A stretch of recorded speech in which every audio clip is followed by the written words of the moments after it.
ಆಕಾಶವಾಣಿ ಮಡಿಕೇರಿ.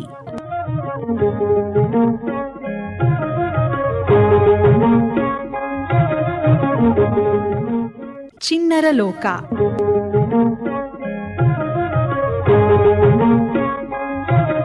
ಇಂದಿನ ಈ ಕಾರ್ಯಕ್ರಮದಲ್ಲಿ ಹೂರಣ,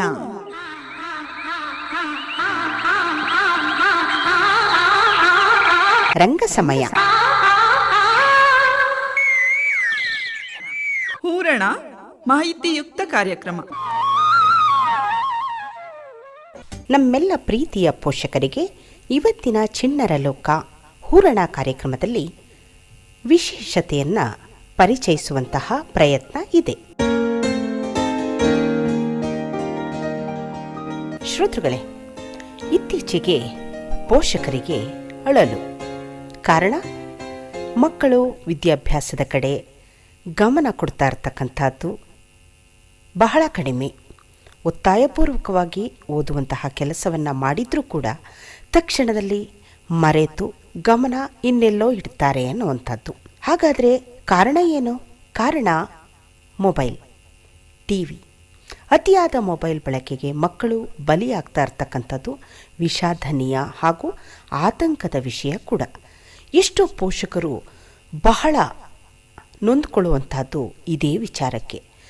ಚಿಕ್ಕ ವಯಸ್ಸಿನಲ್ಲಿ ಓದುವಾಗ ಓದಬೇಕು, ನಮ್ಮಂತೆ ಅವರು ಆಗಬಾರ್ದು, ಓದಿ ಒಂದು ಅಧಿಕಾರಿಯಾಗಿ, ವೈದ್ಯನಾಗಿ ಅಥವಾ ಇಂಜಿನಿಯರ್ ಆಗಿ ಅಥವಾ ಮತ್ತಾವುದೋ ಒಂದು ಉತ್ತಮ ಒಳ್ಳೆಯ ಹುದ್ದೆಯನ್ನು ಹಿಡಿದು ತನ್ನ ಕಾಲ ಮೇಲೆ ತಾನು ನಿಂತುಕೊಳ್ಳುವ ಜೊತೆಗೆ ಸಮಾಜಕ್ಕೆ ಸೇವೆಯನ್ನು ಸಲ್ಲಿಸಬೇಕು. ಅವನ ಸೇವೆಯ ಕೀರ್ತಿ ನಮಗೆ, ನಮ್ಮ ಸಮಾಜಕ್ಕೆ, ನಮ್ಮ ರಾಜ್ಯಕ್ಕೆ, ನಮ್ಮ ದೇಶಕ್ಕೆ ಅಂತ ಕನಸು ಕಾಣ್ತಾರೆ ಪೋಷಕರು.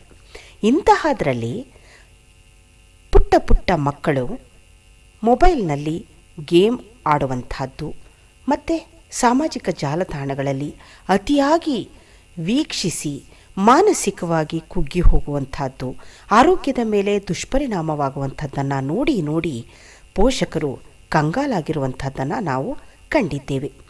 ಹಲವು ಮನಃಶಾಸ್ತ್ರಜ್ಞರ ಪ್ರಕಾರ ಮೊಬೈಲ್ನಲ್ಲಿ ತುಂಬಿರುವಂತಹ ಮಾಹಿತಿ ನಮ್ಮಂತಹ ಮನುಷ್ಯರದೇ. ಅವರ ಅಭಿಪ್ರಾಯ ನಮಗೆ ಅನಗತ್ಯ, ನಮಗೂ ಕೂಡ ಅಂಥ ಪ್ರತಿಭೆ ಇದೆ ಅಂತ ಮಕ್ಕಳನ್ನು ಅದರಿಂದ ಹೊರತರುವತ್ತ ಬಹಳಷ್ಟು ಪ್ರಯತ್ನವನ್ನು ಮಾಡ್ತಾರೆ. ಆದಾಗ್ಯೂ ಕೂಡ ಎಲ್ಲರ ಮನೆಗಳಲ್ಲಿ ಒಬ್ಬೊಬ್ಬರಲ್ಲಿ 2-3 ಮೊಬೈಲ್ ಇರುವಾಗ ಹೇಗೋ ಮಕ್ಕಳ ಕೈಗೆ ಅದು ಸಿಕ್ಕೇ ಸಿಗುತ್ತೆ.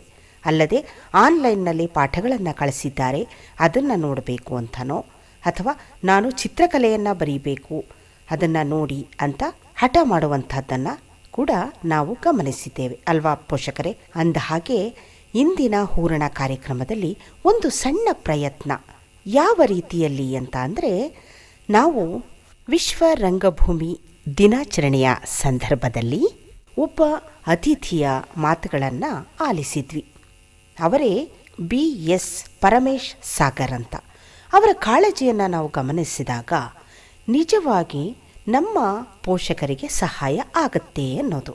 ಅಂದರೆ ಮಕ್ಕಳಲ್ಲಿರುವಂತಹ ಪ್ರತಿಭೆಯನ್ನು ಗುರುತಿಸಿ ಅವರಿಗೆ ಪ್ರೋತ್ಸಾಹ ಕೊಡುವತ್ತ ನಾವು ಕೂಡ ನಮ್ಮ ಜೀವನವನ್ನು ಅಂದರೆ ಸುರಕ್ಷಿತವಾಗಿ ನಾವು ಇಟ್ಕೊಳ್ಬಹುದು ಅನ್ನೋದನ್ನು ಅವರು ಒತ್ತಿ ಒತ್ತಿ ಹೇಳಿದ ಹಾಗಿತ್ತು. ಹಾಗೆಯೇ ನಾವು ಅವರ ಒಂದು ಸಂದರ್ಶನವನ್ನು ಪಡೆದು ಪೋಷಕರಿಗೆ ಸಲಹೆಯಾಗಿ ಯಾಕೆ ಪ್ರಸಾರ ಮಾಡಬಾರ್ದು ಅಂತ ಯೋಚನೆಯನ್ನು ಮಾಡಿ ಇಂದು ಅವರ ಸಂದರ್ಶನವನ್ನು ಪ್ರಸಾರ ಮಾಡ್ತಾ ಇದ್ದೀವಿ. ಗಮನ ಇಟ್ಟು ನಿಜವಾಗಿ ಆಳವಾದ ಚಿಂತನೆಯಲ್ಲಿ ಆಲಿಸಿದ್ದೇ ಆದಲ್ಲಿ ನಿಜವಾಗಿ ನಮ್ಮ ಮಕ್ಕಳು ಬುದ್ಧಿವಂತರಾಗ್ತಾರೆ, ಮೊಬೈಲ್ನಿಂದ ದೂರವಾಗ್ತಾರೆ, ಟಿವಿಯತ್ತ ಗಮನ ಇಡೋದಿಲ್ಲ ಅನ್ನೋದು ಅವರ ಮಾತುಗಳಲ್ಲಿ ಕಂಡುಕೊಂಡಂತಹ ಗ್ರಹಿಸಿದ ಅಂಶಗಳು. ಹಾಗಾದರೆ ಏನೆಲ್ಲ ಹೇಳಿದ್ದಾರೆ? ರಂಗ ಸಮಯ ಕಾರ್ಯಕ್ರಮಕ್ಕೂ ಮಕ್ಕಳು ಮೊಬೈಲ್ ಹಾವಳಿಯಿಂದ ದೂರ ಬಂದು ವಿದ್ಯಾಭ್ಯಾಸದತ್ತ ಹಾಗೆಯೇ ಜೀವನವನ್ನು ಹಸನುಗೊಳಿಸುವತ್ತ ಸಹಾಯ ಆಗುತ್ತೆ ಅನ್ನೋದಾದರೆ ಕುತೂಹಲ ಖಂಡಿತ ಇರುತ್ತೆ. ಬನ್ನಿ, ತಡ ಮಾಡೋದು ಬೇಡ, ಕಾರ್ಯಕ್ರಮವನ್ನು ಆರಂಭ ಮಾಡೋಣ. ಅಂದ ಹಾಗೆ ಕಾರ್ಯಕ್ರಮದಲ್ಲಿ ಭಾಗವಹಿಸಿರುವಂತಹ ಅತಿಥಿ ಯಾರು ಗೊತ್ತಾ? ಕೊಡಗಿನ ಕುಶಾಲನಗರದ ರಂಗ ಕಲಾವಿದರು ಹಾಗೂ ಆರ್ಕೆಸ್ಟ್ರಾದಲ್ಲಿ ಜವಾಬ್ದಾರಿಯುತವಾಗಿ ಹಾಡುವಂತಹ ವಿಶೇಷ ಹಾಡುಗಾರ BS ಪರಮೇಶ್ ಸಾಗರ್ ಅವರು ಮಾತನಾಡಿಸೋಣ ಅಲ್ವಾ ಸರ್ ನಮಸ್ತೆ. ನಮಸ್ಕಾರ ಮೇಡಮ್. ರಂಗಭೂಮಿ ರಂಗವೇದಿಕೆಯ ಬಗ್ಗೆ ಏನು ಹೇಳ್ತೀರಿ ಮೇಡಮ್, ಮೊದಲನೇದಾಗಿ ಇಷ್ಟುವರೆಗೆ ರಂಗಕಲೆಯನ್ನು ಬೆಳೆಸ್ಕೊಂಡು ಬಂದಂಥ ನನ್ನೆಲ್ಲ ಗುರು ಹಿರಿಯರಿಗೆ ಫಸ್ಟೊಂದು ನಾನು ನಮಸ್ಕಾರಗಳನ್ನ ಹೇಳ್ತೇನೆ. ರಂಗಭೂಮಿಯ ಕಲೆ ಪ್ರಪಂಚದಲ್ಲೇ ಅತಿ ಶ್ರೇಷ್ಠವಾದ ಒಂದು ದೊಡ್ಡ ಕಲೆ. ಯಾವುದೇ ಒಂದು ಇಂಗ್ಲೀಷ್ ನಾಟಕಕಾರರಾಗಲಿ, ಕನ್ನಡ ನಾಟಕಕಾರರಾಗಲಿ, ಮರಾಠಿಗಳಾಗಲಿ, ಯಾವುದೇ ಭಾಷೆಯ ಕಲಾವಿದರಾದರೂ ಕೂಡ ಶ್ರಮಪಟ್ಟು ಅದನ್ನು ಜೀವಂತವಾಗಿ ಉಳಿಸ್ಕೊಂಡು ಬಂದು ಅವರೆಲ್ಲ ದೊಡ್ಡ ದೊಡ್ಡ ಹೆಸರನ್ನು ಪಡೆದು ದೊಡ್ಡ ದೊಡ್ಡ ವ್ಯಕ್ತಿಗಳಾಗಿ ಹೋದಂಥವರು. ರಂಗಭೂಮಿ, ನಾವು ತಾಯಿ ಹೊಟ್ಟೆಯಿಂದ ಭೂಮಿಗೆ ಬಂದು ಏನು ಪ್ರಪಂಚವನ್ನು ನೋಡ್ತೀವೋ ಅದರಲ್ಲಿ ನಿಜವಾದ ಜೀವನವನ್ನು ತೋರಿಸುವಂಥ ಒಂದು ಕಲೆ ಅಂದರೆ ಅದು ರಂಗಭೂಮಿ ಕಲೆ. ಇವತ್ತು ಈ ಯಾಂತ್ರಿಕ ಜೀವನ, ಈ ಆಧುನಿಕ ಆಡಂಬರದ ಮಧ್ಯೆ ರಂಗಭೂಮಿ ಸತ್ತೋಗ್ತಾ ಇದೆ. ನೀವು ನಂಬ್ತೀರೋ ಇಲ್ವೋ ನೋಡಿ, ನಮ್ಮ ಹಿಂದಿನ ನಟ ನಟಿಯರನ್ನ ತಗೊಳ್ಳಿ. ನಮ್ಮ ಲೋಕೇಶ್, ಯಾರು ಸೃಜನ್ ಲೋಕೇಶ್ ಅವರ ತಂದೆ, ಅವರು ನಾಟಕ ಮಂಡಳಿನೇ ಇಟ್ಕೊಂಡಿದ್ರು. ಮಾಸ್ಟರ್ ಹಿರಣ್ಣಯ್ಯನವರ ಇನ್ನೂ ಪೂರ್ವಿಕರನ್ನ ಲೆಕ್ಕ ಹಾಕೊಂಡ್ರೆ ನಾಟಕ ಮಂಡಳಿ, ಹಿರಣ್ಣಯ್ಯ ನಾಟಕ ಮಂಡಳಿಯವರಿದ್ದರು. ಹುಬ್ಳಿ ಧಾರವಾಡ ಸೈಡಲ್ಲಿ ಪ್ರತಿಯೊಂದೊಂದು ಗ್ರಾಮಕ್ಕೊಂದೊಂದು ನಾಟಕ ಮಂಡಳಿಗಳಿತ್ತು. ಬರೀ ನಾಟಕ ಮಂಡಳಿ ಅಲ್ಲ, ದಕ್ಷಿಣಕ್ಕೆ ತಗೊಂಡ್ರೆ, ನಾವು ದಕ್ಷಿಣ ಕನ್ನಡ ಜಿಲ್ಲೆಗೆ ತಗೊಂಡ್ರೆ ಯಕ್ಷಗಾನ, ಬಯಲಾಟ, ಈ ಥರದ್ದು ಬಹಳಷ್ಟು ರಂಗಕಲೆಗಳು. ಬರೀ ನಾಟಕ ಅಥವಾ ಯಕ್ಷಗಾನ, ರಂಗಕಲೆಗಳು ಅಂದರೆ ನೃತ್ಯ, ರಂಗ ಇವೆಲ್ಲ ಸೇರಿಕೊಳ್ತವೆ. ಇದನ್ನು ಅಭ್ಯಾಸ ಮಾಡಿ ಇದರಲ್ಲಿ ಮುಂದುವರೆದು ಬಂದಂಥ ಎಲ್ಲ ವ್ಯಕ್ತಿಗಳು ಕೂಡ ಅವರ ಜೀವನವನ್ನು ಸಾರ್ಥಕತೆ ಮಾಡಿಕೊಂಡಿದ್ದಾರೆ. ನಮ್ಮ ಈಗಿನ ಮಕ್ಕಳಿಗೆ ಈ ರಂಗಕಲೆ ಅಂದರೆ ಅಲರ್ಜಿ. ಯಾಕೆ ಅಲರ್ಜಿ ಅಂದರೆ ಅವರಿಗೆ ಅವರ ಕುಟುಂಬದಲ್ಲೇ ಗೈಡ್ ಮಾಡೋವಂಥವ್ರು ಇಲ್ಲ ಅಂತ ನಾನಾದರೂ ಅಂದ್ಕೊಳ್ತೀನಿ. ಅದರಿಂದ ಉಪಯೋಗ ಏನು ಸರ್? ನೋಡಿ, ರಂಗಭೂಮಿಯಲ್ಲಿ ಯಾವ ವ್ಯಕ್ತಿ ರಂಗಕಲೆಯನ್ನು ಕಲಿತಾನೆ, ಈಗ ನಾವೇನು ಹೇಳ್ತೀವಿ ಬೇಸಿಕ್ಕಿಂದ ಕಲಿಬೇಕು ಅಂತ ಹೇಳ್ತೀವಲ್ವ.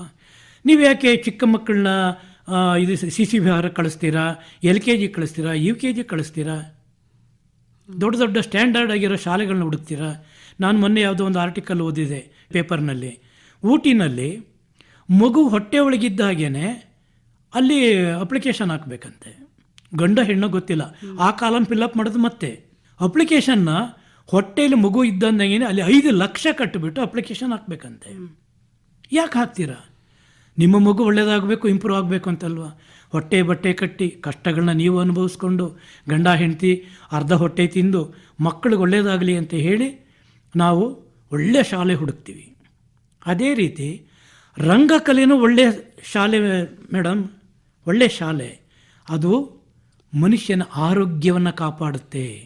ರಂಗಕಲೆಯಲ್ಲಿ ತಾಯಿ ತಂದೆ ಹತ್ರ ಹೇಗಿರಬೇಕು, ಜೀವನವನ್ನು ಹೇಗೆ ರೂಪಿಸ್ಕೊಳ್ಬೇಕು, ನಿಮ್ಮ ಸ್ನೇಹಿತ ವರ್ಗದಲ್ಲಿ, ನಿಮ್ಮ ಅಕ್ಕಪಕ್ಕದ ನೆಂಟರಿಷ್ಟರಲ್ಲಿ, ಸ್ನೇಹಿತರಲ್ಲಿ, ಅಕ್ಕಪಕ್ಕದ ಮನೆಗಳಲ್ಲಿ, ಊರಲ್ಲಿ, ರಾಜ್ಯದಲ್ಲಿ ಹೇಗೆ ಬದುಕಬೇಕು ಅನ್ನೋದನ್ನು ಕೂಡ ಪಾಠ ಕಲಿಸುತ್ತೆ ರಂಗಕಲೆ. ನಾವು ಯಾವುದೋ ಒಂದು ಗಣಪತಿ ಪೆಂಡಲಲ್ಲಿ ಎಲ್ಲೋ ಮೈಕ್ ಹಾಕಿರ್ತಾರೆ, ಮಕ್ಕಳನ್ನ ತೊಗೊಂಡು ನಿಲ್ಲಿಸ್ಬಿಡ್ತೀವಿ, 4 ಮಂದಿ ಡ್ಯಾನ್ಸ್ ಮಾಡಿಬಿಡ್ತಾರೆ, ಚಪ್ಪಾಳೆ ಹೊಡೆದು ಬಿಡ್ತಾರೆ, ಅವ್ರ ಕಡೆಯವ್ರು ಯಾರೋ ಇದ್ದವ್ರು ಒಂದು 10 ರೂಪಾಯಿ ಬಹುಮಾನ ಕೊಟ್ಬಿಡ್ತಾರೆ, ಖುಷಿ ಪಟ್ಟುಬಿಟ್ರೆ ಅದು ರಂಗಕಲೆ ಅಲ್ಲ. ನಾನು ಕೂಡ 28 ನಾಟಕಗಳನ್ನ ಮಾಡಿದ್ದೀನಿ. ನಮಗೆ ರಂಗಕಲೆಯದು ಬೇಸಿಕ್ಕನ್ನು ಹೇಳ್ಕೊಡೋರೇ ಇರಲಿಲ್ಲ. ನಾವು ಹಳ್ಳಿಗಾಡಲ್ಲಿ ಬೆಳೆದು ಬಂದವರು. ನಾವೇನು ಮಾಡ್ತಿದ್ವು ಅಂದರೆ ಸ್ನೇಹಿತರುಗಳೆಲ್ಲ ಸೇರಿಕೊಂಡು ಸಾಮಾಜಿಕವಾದ ನಾಟಕಗಳನ್ನ ಆಯ್ಕೆ ಮಾಡಿಕೊಂಡು ಯಾವುದೋ ಒಂದು ಶಾಲೆಯಲ್ಲಿ ಒಂದು ರೂಮನ್ನ ಸಂಜೆ ಟೈಮಲ್ಲಿ ತಗೊಂಡು ಎಲ್ಲ ಸೇರಿಕೊಂಡು ಅದನ್ನು ಅಭ್ಯಾಸ ಮಾಡಿ ಗಣಪತಿ ಪೆಂಡಾಲ್ಗಳಲ್ಲಿ ನಾಟಕ ಆಡ್ತಿದ್ದು. ಆದರೂ ಕ್ರಮಬದ್ಧವಾಗಿ ಆಡ್ತಿದ್ದು.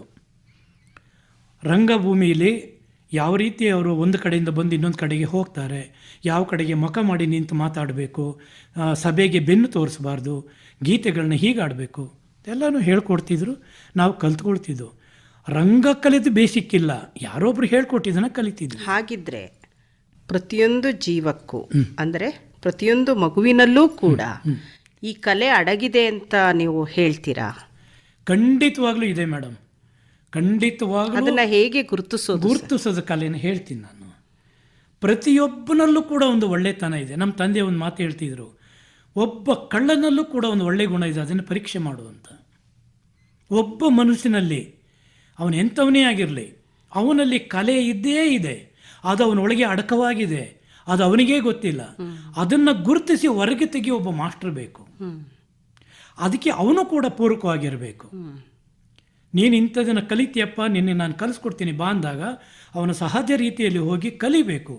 ಎಲ್ಲದಕ್ಕಿಂತ ಮುಖ್ಯವಾಗಿ ಪ್ರತಿಯೊಬ್ಬನಿಗೂ ಯಾರು ಕಲಿತಾನೆ, ಅವನು ವಿದ್ಯೆ ಕಲೀಲಿ, ಹಾಡುಗಾರಿಕೆ, ನೃತ್ಯ, ನಾಟಕ ಏನೇ ಕಲೀಲಿ, ಅವನಿಗೆ ಶ್ರದ್ಧೆ ಇರಬೇಕು.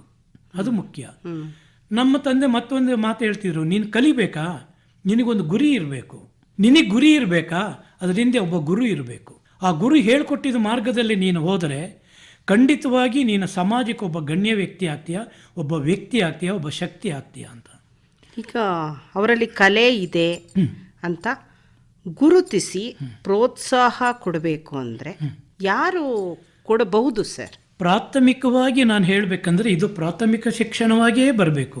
ಶಾಲಾ ಕಾಲೇಜುಗಳಲ್ಲಿ ಇದನ್ನು ಒಂದು ಅಧ್ಯಯನವಾಗಿ ತಗೊಳ್ಬೇಕು. ವಾರದಲ್ಲಿ 1 ಅಥವಾ 2 ದಿನ ಮಕ್ಕಳಿಗೆ 1 ಗಂಟೆಯ ಸಮಯವನ್ನು ಅದಕ್ಕಾಗಿ ಮೀಸಲಾಗಿ ಇಡಬೇಕು. ಕಡ್ಡಾಯವಾಗಿ ಇದನ್ನು ರಾಜ್ಯ ಸರ್ಕಾರ ತೀರ್ಪು ತಗೊಳ್ಬೇಕು.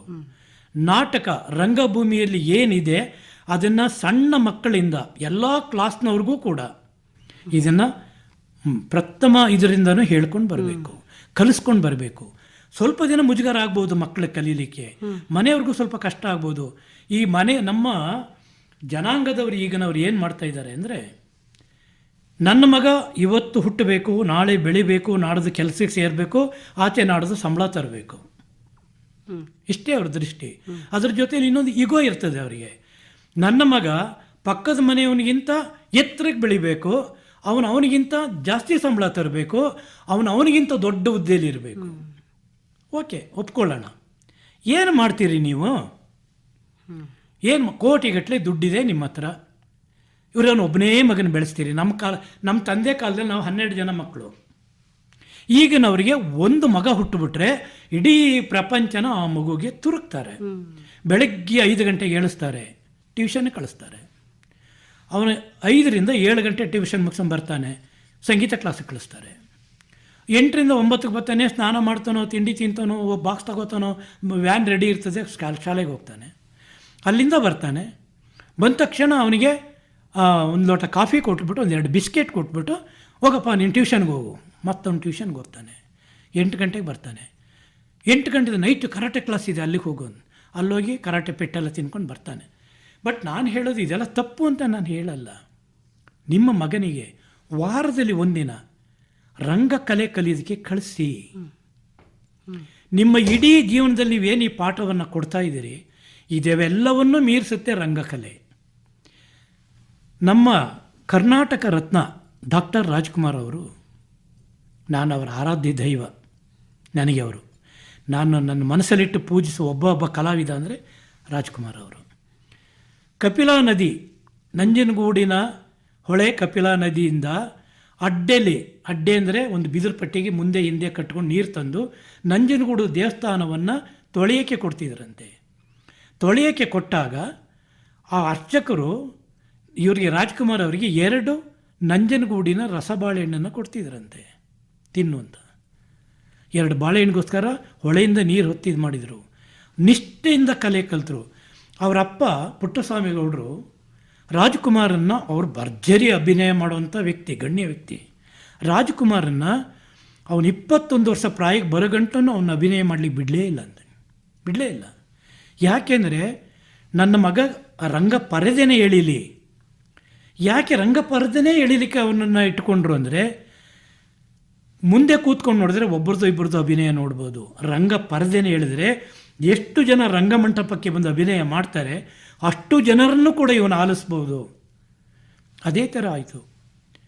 ಭಕ್ತ ಅಂಬರೀಷ ನಾಟಕ ನಡೀತಾ ಇದೆ. ಭಕ್ತ ಅಂಬರೀಷನ ನಟನೆ ಮಾಡುವಂಥ ಮೊದಲನೇ ಪಾತ್ರಧಾರಿ ಇಲ್ಲ. ಆವಾಗ ಹುಡುಕ್ತಾ ಇದ್ದಾರೆ ಕಲಾವಿದನ, ಯಾರನ್ನ ಮಾಡೋದು.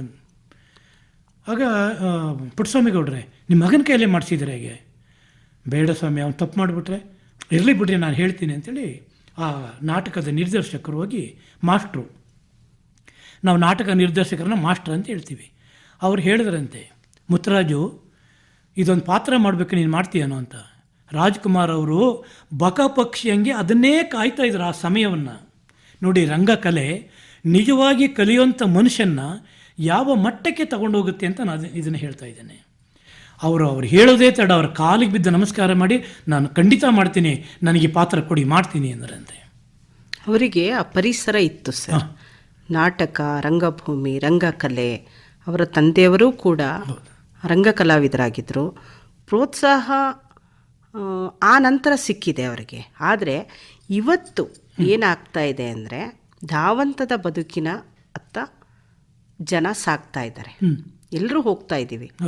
ಅದರಲ್ಲಿ ಹಿಡಿದಿಡುವಂತಹ ಕಲೆಗಳಲ್ಲಿ ರಂಗಭೂಮಿ ಒಂದು ಕಲೆ, ಅವರ ವ್ಯಕ್ತಿತ್ವವನ್ನು ಪರಿಪೂರ್ಣಗೊಳಿಸೋದಕ್ಕೆ ಒಂದು ದಾರಿ ಅನ್ನೋದಾದರೆ ಪೋಷಕರಿಗೆ ಏನು ಸಲಹೆ? ಮಕ್ಕಳನ್ನು ಸಾಕುವಂಥ ಎಲ್ಲ ತಾಯಿ ತಂದೆಯರಿಗೆ ನಾನು ಹೇಳೋ ಒಂದು ಮಾತು, ನಿಮ್ಮ ಮಗನ್ನ ಯಾವುದೇ ವ್ಯಾಯಾಮ ಶಾಲೆ ಕಳಿಸ್ಬೇಕಂತಿಲ್ಲ. ನಾಟಕ ರಂಗಕ್ಕೆ ಕಳಿಸಿ, ಅಲ್ಲಿ ವ್ಯಾಯಾಮನೂ ಮಾಡಿಸ್ತಾರೆ, ಗರಡಿನೂ ಕಲಿಸ್ತಾರೆ, ಎಲ್ಲವೂ ಅಲ್ಲೇ ಸಿಕ್ಕತ್ತೆ.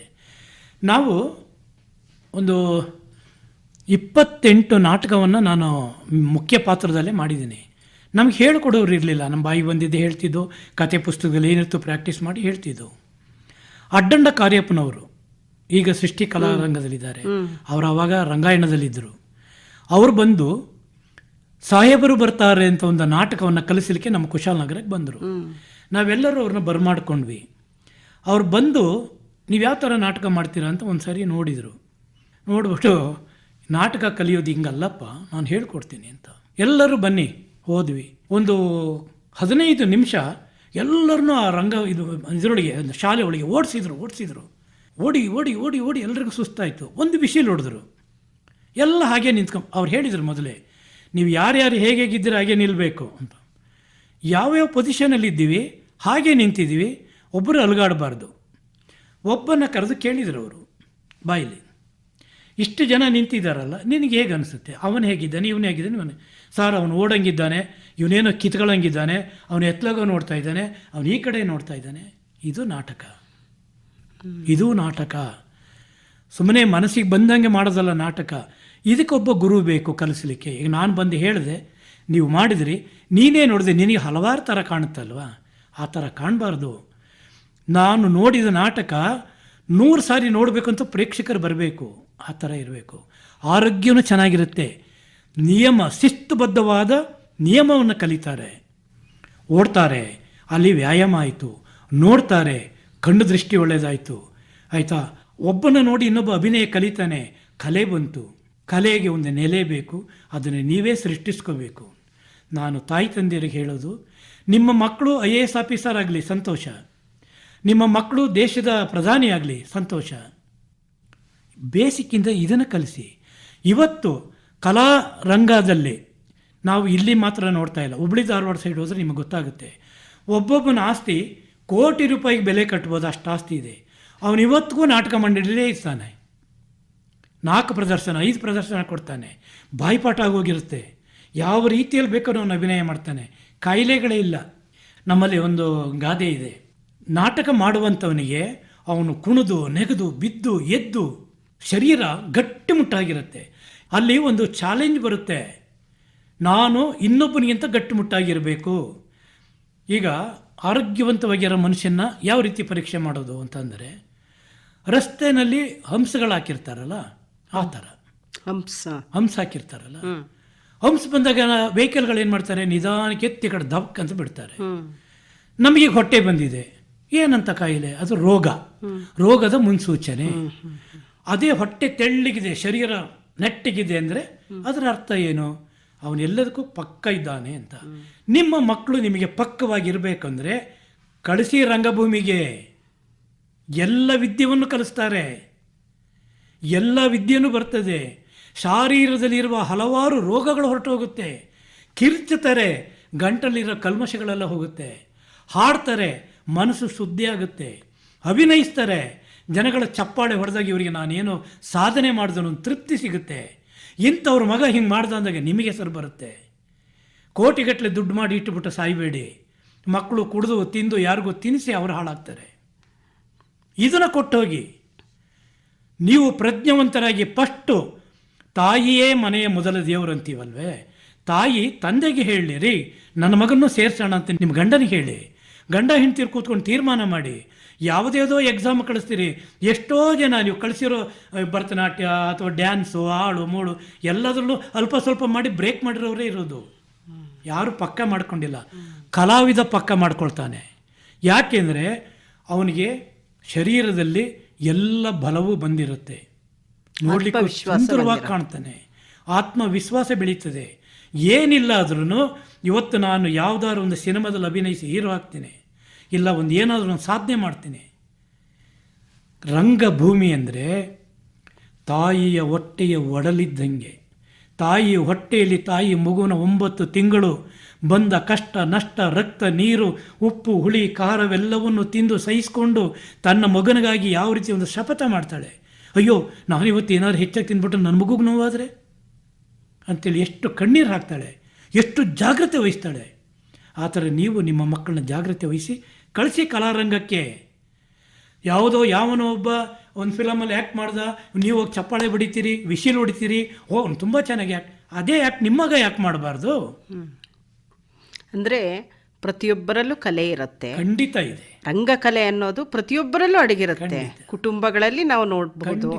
ಅದನ್ನ ವೇದಿಕೆಗಳ ಮೇಲೆ ಪ್ರದರ್ಶನ ಮಾಡಲಿಕ್ಕೆ ಅವಕಾಶ ಕೊಡಿ ಅಂತ ರಂಗಭೂಮಿ. ಇವತ್ತು ರಂಗಭೂಮಿ ಕೈ ಬೀಸಿ ಕರೀತಾ ಇದೆ, ಹೋಗೋರು ಯಾರಿಲ್ಲ. ಯಾಕೆ ಅಂದರೆ ನಮ್ಮ ಕಾಲದಲ್ಲಿ ಸಿನಿಮಾ ರಂಗಗಳಿರಲಿಲ್ಲ, ಮೊಬೈಲ್ ಇರಲಿಲ್ಲ, ಟಿ ವಿಗಳಿರಲಿಲ್ಲ. ಯಾವುದೋ ಒಂದು ಮನೇಲಿ ಒಬ್ಬ ರೇಡಿಯೋ ಇಟ್ಕೊಂಡ್ಬಿಟ್ರೆ ದೊಡ್ಡ ಶ್ರೀಮಂತ. ಆ ರೇಡಿಯೋನಲ್ಲಿ ಕೇಳ್ತಿದ್ವಿ, ಸಿನಿಮಾಗಳು ಬಂದರೆ ಓಡ್ತಿದ್ವಿ. ಯಾಕೆ ಅಂತ ಹೇಳಿದ್ರೆ ಅದು ಕಣ್ಣಿಗೆ ಮನೋರಂಜನೆ ಕೊಡ್ತಿತ್ತು. ಇವತ್ತು ನಾನು ನಿಮ್ಮ ಹತ್ರ ಮಾತಾಡ್ತಾ ಇದ್ದೀನಿ, ಇದು ಶಬ್ದ ಮಾಧ್ಯಮ. ದೃಶ್ಯ ಮಾಧ್ಯಮ ಅಂದರೆ ಸಿನಿಮಾಗಳು, ಟಿ ವಿ, ಮೊಬೈಲು. ನಾನು ಇದಕ್ಕೊಂದು ತಾಯಿ ತಂದೆಯರಿಗೆ ಹೇಳಲಿಕ್ಕೆ ಇಷ್ಟಪಡ್ತೀನಿ. ಒಬ್ಬಳು ತಾಯಿ, ತಂದೆ ಇರಲಿಲ್ಲ, ತುಂಬ ಕಷ್ಟಪಟ್ಟು ಮಗನ ಸಾಕಿದ್ಲು, ಬೆಳೆದ, ದೊಡ್ಡವನಾದ, ಕೆಲಸಕ್ಕೆ ಹೋದ. ಪಕ್ಕದಲ್ಲಿ ಒಂದು ಮನೆ ಇತ್ತು, ಅಲ್ಲಿಗೆ ಯಾರೋ ಒಬ್ಬರು ಆಂಟಿ ಬಾಡಿಗೆಗೆ ಬಂದರು. ಬೇಜಾರು ಮಾಡಿಬಿಡಿ, ಜನ ಹೇಳ್ತಾ ಇದ್ದೀನಿ ಅಂತ ಯಾರು ಬೇಜಾರು ಮಾಡಬೇಡಿ. ಪಕ್ಕದ ಮನೆ ಆಂಟಿ ಬಂದರು, ಅವ್ರ ಗಂಡ ಎಲ್ಲೋ ದುಡಿತಾಯಿದ್ರು. ಆಂಟಿ ಮತ್ತು ಮಕ್ಕಳು ಇಬ್ಬರೇ ಇರೋದು. ಇವನು ಹೇಳ್ದಂತೆ, ಅಮ್ಮ ನಾ ದಿನಾ ನೋಡ್ತಾ ಇದ್ದೀನಮ್ಮ, ಪಾಪ ಆಂಟಿ ಹಳೇ ನೈಟಿನೇ ಹಾಕ್ಕೊಂಡು ಕಸ ಗುಡಿಸ್ತಾರಮ್ಮ ಅಂತ. ಆಗ ತಾಯಿ ಮನಸ್ಸಲ್ಲಿ ನೊಂದುಕೊಂಡು ಹೇಳಿದ್ಲಂತೆ, ಮಗನೇ ನಿನ್ನ ತಂದೆ ಚಿಕ್ಕ ವಯಸ್ಸಲ್ಲೇ ತೀರೋದ್ರು, ನೀನು ಚಿಕ್ಕವನಾಗಿರುವಾಗಲೇ ತಂದೆ ತೀರೋದ್ರು. ನಾನು ಒಳಗಡೆ ಹುಟ್ಟಿರೋ ಸೀರೆನಲ್ಲಿ 3 ಪ್ಯಾಚ್ ಹಾಕ್ಕೊಂಡಿದ್ದೀನಿ.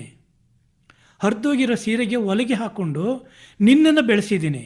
ಯಾಕೆ ಗೊತ್ತಾ, ಮುಂದೊಂದು ದಿನ ನನ್ನ ಕಷ್ಟ ನಿನ್ನ ಕಣ್ಣು ಕಾಣುತ್ತೆ ಅಂತ.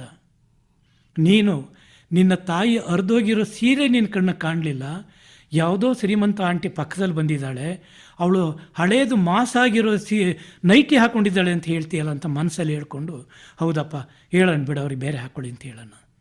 ಮಗ ಹಂಗೆ ಹೇಳ್ಬಿಟ್ಟು ಹೋದ್ಮೇಲೆ ಕಣ್ಣೀರು ಹಾಕ್ಕೊಂಡು ಹತ್ತಲಂತೆ, ಅಮ್ಮ ದೇವರೇ ನನ್ನ ಮಗನಿಗೆ ಯಾಕೆ ನನ್ನ ಮೇಲೆ ಪ್ರೀತಿ ಬರಲಿಲ್ಲ. ಇವತ್ತಿನ ಪ್ರಪಂಚ ಹಾಗೆ ಮೇಡಮ್. ತಾಯಿ ತಂದೆ ಹೊಟ್ಟೆ ಬಟ್ಟೆನ ಕಟ್ಟು ತನ್ನ ಮಕ್ಕಳಿಗೆ ನೋಡಿ, ತಾಯಿ ಕೈ ಹಿಡಿದು ಮಕ್ಕಳನ್ನ ಅಂಗನವಾಡಿಗೋ ಅಥವಾ LKG UKG ಕೈ ಹಿಡ್ಕೊಂಡು ಕರ್ಕೊಂಡೋಗಿ ಶಾಲೆಗೆ ಬಿಟ್ಟು ಬರ್ತಾಳೆ.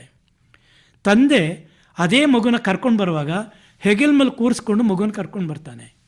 ತಾಯಿ ವಿದ್ಯೆ ಕಲಿಯೋ ದಾರಿ ತೋರಿಸ್ತಾಳೆ. ತಂದೆ ಪ್ರಪಂಚ ನೋಡಿ ಜ್ಞಾನ ಕಲಿ ಅಂತ ಇಡೀ ಪ್ರಪಂಚನ ತಲೆ ಮೇಲೆ ಹೊತ್ಕೊಂಡು ತಿರುಗಿಸ್ತಾನೆ. ಇದರಲ್ಲಿ ತಾಯಿ ದೊಡ್ಡವಳ ತಂದೆ ದೊಡ್ಡವಳ ಅಂದರೆ ತಾಯಿ ತಂದೆ ಇಬ್ಬರು ಸಮಾನರೇ. ತಾಯಿ ಬೇಗ ಕಾಣಿಸ್ಕೊಳ್ತಾಳೆ ಮಕ್ಕಳಿಗೆ. ಯಾಕೆ ಅಂದರೆ ಅಪ್ಪನ ಹತ್ರ ದುಡ್ಡು ಕೇಳಮ್ಮ, ನಂಗೆ ಅಪ್ಪನ ಹತ್ರ ದುಡ್ಡು ಕೇಳೋಕ್ಕೆ ಹೆದರಿಕೆ ಆಗುತ್ತೆ ಅಂತ ಮಗ ಹೇಳಿದಾಗ ತಾಯಿ ಆಯ್ತಪ್ಪ ನಾನು ಕೇಳಿಸ್ಕೊಡ್ತೀನಿ. ತಂದೆ ಸಮಾಧಾನದಲ್ಲಿದ್ದಾಗ ಇವಳು ರೀ ಅವನಿಗೆ 50 ರೂಪಾಯಿ ಬೇಕಂತೆ ಕೊಡ್ರಿ.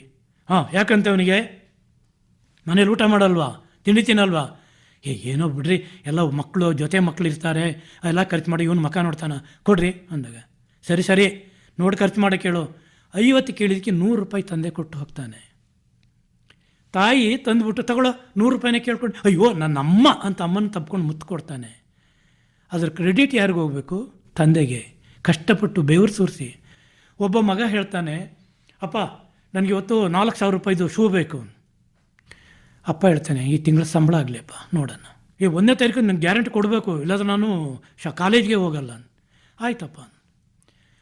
ಒಂದು ಮಗನಿಗೋಸ್ಕರ ತಂದೆ ಏನು ಮಾಡ್ತಾನೆ, 1 ತಿಂಗಳ ಸಂಬಳದಲ್ಲಿ 1/4 ಭಾಗ 4,000 ಕೊಟ್ಟು ಶೂ ತಂದು ಕೊಡ್ತಾನೆ. ಅಪ್ಪನ ಚಪ್ಪಲು ಹರಿದೋಗಿದೆ, ಕಿತ್ತೋಗಿದೆ. ಅದಕ್ಕೆ ಚಪ್ಪಲು ಹೊಲಿಯವನ ಹತ್ರ ಹೋಗಿ 10 ರೂಪಾಯಿ ಕೊಟ್ಟು 2 ಹೊಲಿಗೆ ಹಾಕ್ಕೊಡಪ್ಪ ಅಂತಾನೆ. ಅವನು ಹೇಳ್ತಾನೆ, ಅಲ್ಲ ಸ್ವಾಮಿ, ಮಗನಿಗೆ ನೀವು 4,000 ಶೂ ತೊಗೊಂಡಿದ್ರಿ, ನೀವೊಂದು 200-300 ರೂಪಾಯಿ ತಗೋಬಾರ್ದ? ಬೇಡಪ್ಪ, ನನ್ನ ಮಗ ಕೇಳ್ತಾನೆ ಇರ್ತಾನೆ, ಅವನು ಕೇಳಿದಾಗೆಲ್ಲ ನಾನು 2 ಹೊಲಿಗೆ ಹಾಕಿಸ್ಕೋಬೇಕಾಗುತ್ತೆ, ಅದಕ್ಕೆ ನಾನು ದುಡ್ಡು ಖರ್ಚು ಮಾಡಲ್ಲ. ನನ್ನ ಮಗ ಈಗ ಬೆಳೀತಾ ಇದ್ದಾನೆ. ಯಾಕೆ ಇಷ್ಟೊಂದು ಆಸೆ ಇಟ್ಕೊಂಡು ಮಕ್ಕಳನ್ನ ಬೆಳೆಸ್ತಾ ಇದ್ದೀರಿ? ಅವರಿಗೆ ನೀವು ಕಷ್ಟ ಕಲಿಸ್ಲಿಲ್ಲ, ಬದುಕನ್ನು ಕಲಿಸ್ಲಿಲ್ಲ, ಒಂದು ಹೊತ್ತು ಊಟನ ನೀವು ಕಲಿಸ್ಲಿಲ್ಲ, ಒಂದು ಹೊತ್ತಿನ ಊಟದ ಬೆಲೆ ಏನಂತ ನೀವು ಕಲಿಸ್ಲಿಲ್ಲ. ಇದೆಲ್ಲವನ್ನು ಕಲಿಸುತ್ತೆ ರಂಗಭೂಮಿ. ರಂಗಭೂಮಿ ಕಲಿಸುತ್ತೆ. ಬಬ್ರುವಾಹನ ಸಿನಿಮಾ ತೆಗೆಯುವಾಗ ರಾಜ್ಕುಮಾರ್ ಅವರು ಬೆಳಿಗ್ಗೆ ರಾಗಿ ಮುದ್ದೆ ಊಟ ಮಾಡಿ ಇದು ಆ ವಸ್ತ್ರಗಳನ್ನ ಹಾಕ್ಕೊಂಡ್ರಂತೆ, ಬಬ್ರುವಾಹನ ವಸ್ತ್ರನ. ಅದು ಶೂಟಿಂಗು ನಿಧಾನ ಆಯಿತು. 2 ಸಾರಿ 3 ಸಾರಿ 4 ಸಾರಿ ಎಲ್ಲ ಟೇಕ್ ಮಾಡ್ತಾ ಇದ್ದಾರೆ. ಅವರಿಗೆ ಶರೀರದಲ್ಲಿ ಬಟ್ಟೆ ಬಿಗಿತಾ ಇದೆ, ಅವರಿಗೆ ವಾಶ್ರೂಮ್ಗೆ ಹೋಗ್ಬೇಕು ಅನ್ನಿಸ್ತಾ ಇದೆ, ಅವರಿಗೆ ಇದನ್ನು ಮುಗಿಸ್ಲೇಬೇಕು ಅಂತ ಹಠ. ರಾತ್ರಿ 12 ಗಂಟೆ ತನಕನೂ ಹೊಟ್ಟೆಗೂ ಏನೂ ತಿಂದಿಲ್ಲ. ಇವರೆಲ್ಲವನ್ನೂ ತಡ್ಕೊಳ್ತಾ ಇದ್ದಾರೆ. ಲಾಸ್ಟಿಗೆ ಡೈರೆಕ್ಟ್ ಹೇಳಿದಂತೆ, ಅಣ್ಣ ಓಕೆ ಸೂಪರಾಗಿ ಬಂದಿದೆ ಅಣ್ಣ ಅಂತ. ರಾಜ್ಕುಮಾರ್ ಅವರಿಗೆ ಆಮೇಲೆ ಹೇಳಿದೆ, ಅಣ್ಣ ಕ್ಷಮಿಸ್ಬಿಡಿ ಅಣ್ಣ, ನಿಮಗೆ ಊಟ ತಿಂಡಿ ಏನು ಬೇಡ ಬೇಡ, ನಾನು ಪ್ರಯತ್ನ ಪಟ್ಟಿದ್ದು ಸರಿ ಬಂತಲ್ಲ.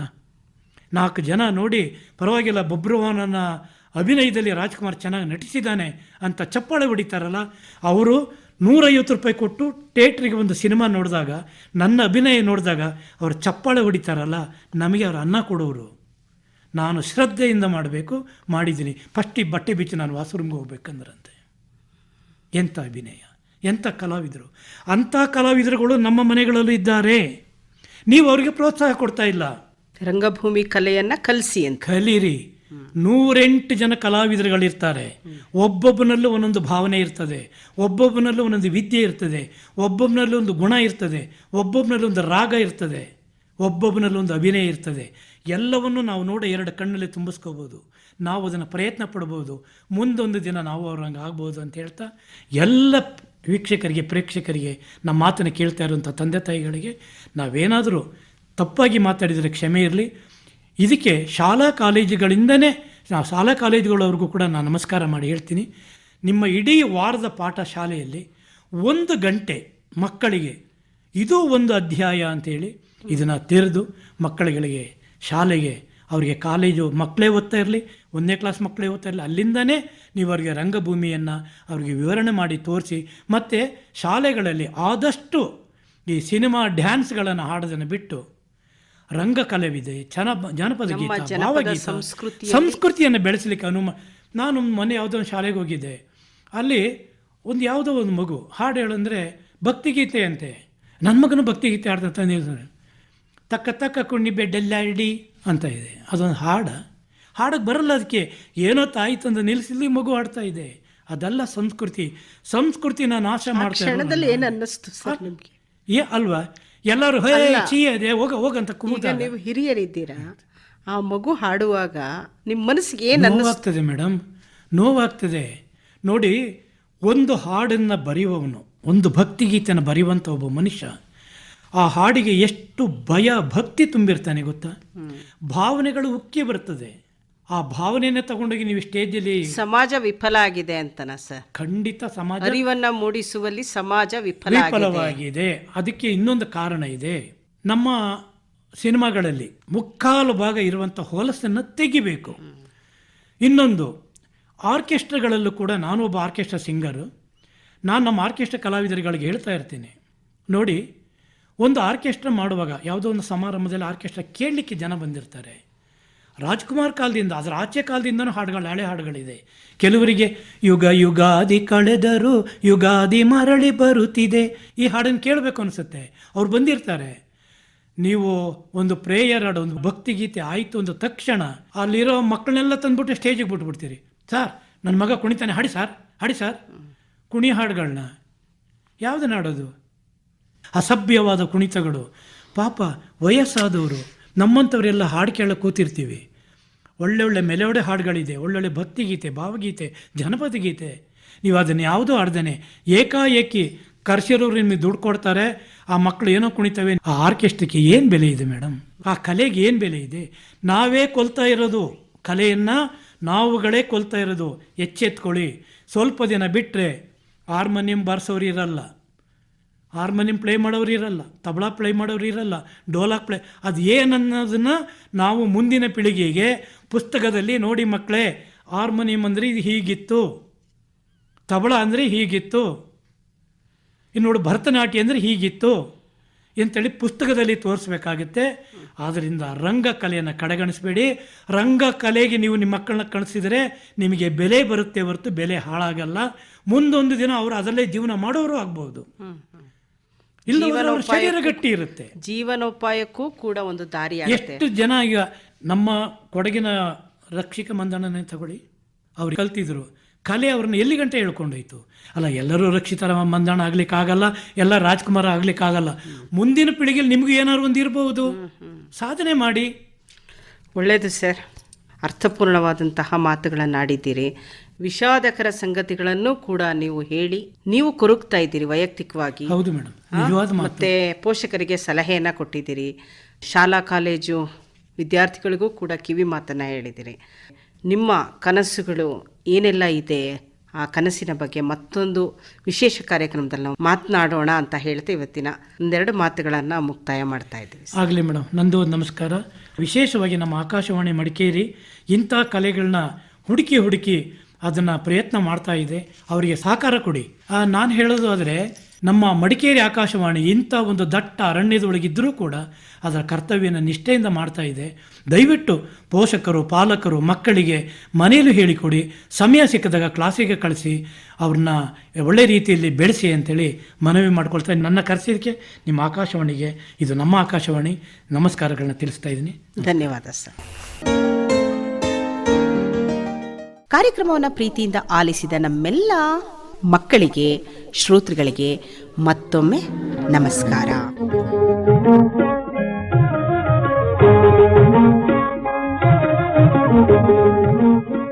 ಚಿಣ್ಣರ ಲೋಕ.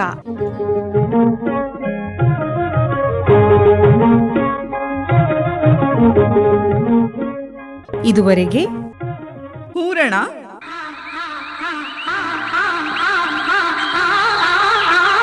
ರಂಗ ಸಮಯ,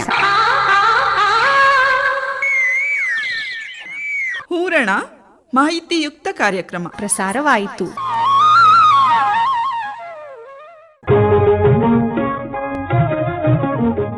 ಇದುವರೆಗೆ ಮಕ್ಕಳಿಗೆ ರಂಗ ಶಿಕ್ಷಣದ ಮಹತ್ವ ಈ ಕುರಿತು ಕೊಡಗಿನ ಕುಶಾಲನಗರದ ರಂಗ ಕಲಾವಿದ ಹಾಗೂ ಹಾಡುಗಾರ BS ಪರಮೇಶ್ ಸಾಗರ್ ಅವರೊಂದಿಗಿನ ಸಂದರ್ಶನ ಆಲಿಸಿದಿರಿ.